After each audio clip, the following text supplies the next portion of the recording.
16 বছর আগে একটি শাড়ি পরেছি। জানি না এই শাড়িতে আমাকে কেমন লাগছে, কিন্তু নিজের কাছে বেশ ভালোই লাগছে। নিজের কাছে প্রতিটি মানুষই সুন্দর। কে আমাকে কি বলল, কে কি না বলল, সেগুলো যদি মনে নেই তাহলে অশান্তি লাগে। তাই এখন আর কারো কথাই গায়ে মাখি না। আসসালামু আলাইকুম, সবাই কেমন আছেন? আজকে আমি চলে আসছি নিসর্গ পার্কে। অনেক দিন যাবৎ মন খারাপ ছিল। সেপ্টেম্বরে আমার শাপলা বিলে যাওয়ার কথা ছিল, কিন্তু বৃষ্টির জন্য আমি যেতে পারি নাই। তাই সেপ্টেম্বর মাসেরই 20 তারিখ ফ্রাইডে ছিল, আর ওই দিন আমি চলে আসি এই নিসর্গ পার্কে।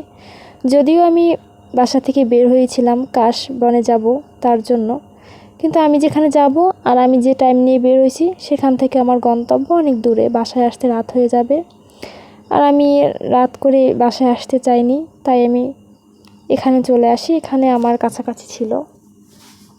এই পার্কে আমি প্রথমবার এসেছি। পার্কটা অনেক সুন্দর, যেখানে যাই সেখানেই ভালো লাগে। আমার এরকম জায়গায় যেতে খুবই ভালো লাগে, কিন্তু সময় সুযোগ করে যেতে পারি না। আর আমি যেহেতু একা একা থাকি, তাই সবসময় বের হইতেও পারি না। যদি আমার সাথে কোনো বোন বা কেউ থাকতো তাহলে বের হইতে পারতাম। আমার অনেকগুলো বোন ছিল, সবারই বিয়ে হয়ে গেছে, তাই আমি চাইলেও তাদেরকে নিয়ে আসতে পারি না। যেহেতু তাদের বিয়ে হয়ে গেছে, তাদের হাজব্যান্ড আছে, তাদের কথা শুনে চলতে হয়, শ্বশুরবাড়ির অনেক লোকজন আছে। তাই আমি কখনোই তাদেরকে বলি না চলো আমরা ঘুরতে চাই। কারণ আমি আর যাই হোক, কারো কথা শুনতে বা কারো কথা মানে কেউ একটা বলবে, আমাকে বলুক বা আমার বোনকে বলুক, এই কথাটাকে আমি অনেক বেশি ভয় পাই। তো এই পার্কটার আপনি যে কোণায় যাবেন সেই কোণায় ভালো লাগবে। আমার তো মনে হয় না আমি সব জায়গা ভিডিও করছি, বা যতটুকু করছি ততটুকুই আপনাদের কাছে শেয়ার করি। আর এই জায়গাটা অনেক ভালো লাগে। এই জায়গার আপনি এই পার্কে আসলে আপনি ফটোশ্যুট করেন যদি আপনার অনেক ভালো লাগবে। আর আপনি চাইলে এই জায়গার একটা স্থান বেছে নিতে পারেন, যে এইখানে একটা ফটোশ্যুট করি, আবার অন্য জায়গায় একটা ভিডিও শ্যুট করি, এরকমভাবে আপনি বেছে নিতে পারেন। কারণ এই জায়গার স্পেসটা অনেক বড়। আমার তো এখানে এসেই অনেক ভালো লাগছে। আর এই যে দেখতে পাচ্ছেন তরমুজের একটা বেঞ্চ না টেবিল বলে, তো এখানে একটা কফি খেতে পারলে অনেক ভালোই। তো যাই হোক, আমি কিছুই খাই নাই। আমি লাঞ্চ করে তারপর এখানে আসছি। আর এখানে অনেক বড় একটা অজগর ছিল। আমাকে বলতেছিল আমার ফ্রেন্ড যে এখানে বসে আমাকে একটা পিক তুলে দেবে, বাট আমি এইসব অনেক ভয় পাই, অজগর বা অজগর টাইপের যা আছে আমি এগুলো ভয় পাই। তাই যদি এটা বানানো তাও ভয় লাগছিল, তাই আমি যাই না এখানে, শুধু দেখতেই ছিলাম। বাট আমি কিন্তু এখানে এমনি চোখ দিয়ে তাকিয়ে দেখিনি, বা জাস্ট ভিডিওতেই দেখছি। আর এই জায়গার এরকম পথগুলো আপনার অনেক বেশি ভালো লাগবে। আর আমি যখন গেছিলাম তখন অনেক বেশি রৌদ্র ছিল। আপনারা যদি আরেকটু পরে যান, যেমন 4টায়, হ্যাঁ 4টায় যদি থাকেন এখানে, 4টার পরে তো একটু রোদটা কমে যায়, হালকা হালকা রোদ থাকে, তখন আপনার ফটোশ্যুট করতে অনেক বেশি ভালো লাগবে। আর এখানে অনেক অনেক ফুল গাছ আছে। এখন এখানে সব ধরনের ফুল ফোটে নাই, তবে এই হলুদ ফুলগুলা ফুটছে। যাই না হলুদ ফুলের নামগুলা কি, আপনারা যদি জানেন যে হলুদ রঙ এই ফুলগুলা কি ফুল, তাহলে অবশ্যই আমাকে জানাবেন।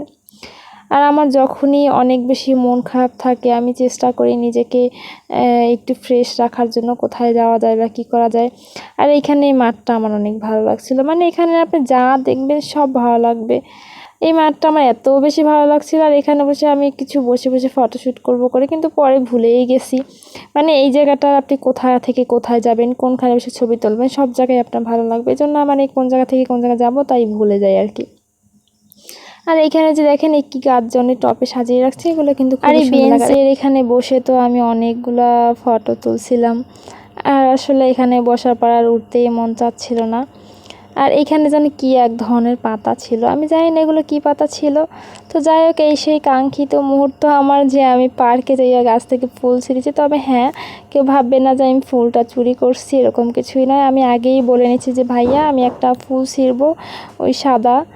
তো এটা আমি আগেই বলছিলাম, পরে বলছিল ঠিক আছে ছিঁড়েন। তো আমি সেটা বলেই ছিঁড়ছিলাম। আর এখানে সবচেয়ে যে জিনিসটা সবচেয়ে ভালো লাগছে সেটা হচ্ছে এই দোলনাটা। এই দোলনাটা এখানে বসার পর অনেক সুন্দর বাতাস আসতেছিল। আর মনে যাচ্ছিল এখানে বসে যাই, বা আমার বাসা যদি আশেপাশে হইতো আমি হয়তো প্রত্যেক দিন বিকালবেলা এসে এখানে বসে থাকতাম।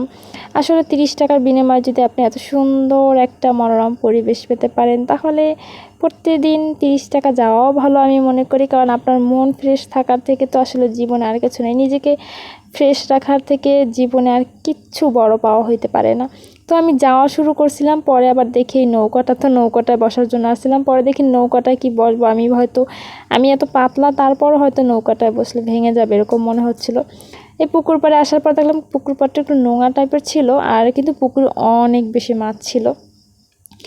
আর এই পথটা অনেক সুন্দর লাগবে। আপনারা যখন এটার ভিতর ঢুকবেন, প্রথমে ঢুকেই অনেক ভালো লাগবে। আমার তো প্রথমে যখন আমি বাইরে থেকে দেখতেছিলাম আসার পরে, তখন আমার মনে হচ্ছিল হয়তো অনেক ছোট হবে জায়গাটা। তো ভিতরে ঢোকার পর আমি ভাবছিলাম এখানে তাকিয়ে যে হয়তো ছোট এতটুকুই হবে, কিন্তু আস্তে আস্তে আমি যতই যাচ্ছি ততই পথ যাচ্ছে। আপনি যদি ঠিক মতো ঘোরেন, সময় নেই, তাহলে হয়তো আপনার 1-1.5 ঘন্টা লাগবে একটু ভালো করে ঘুরতে। কিন্তু আমি একদম অনেক তাড়াহুড়ো করে ঘুরতেছিলাম, যে কারণে আমি খুব দ্রুতই এখান থেকে ঘুরে চলে আসি।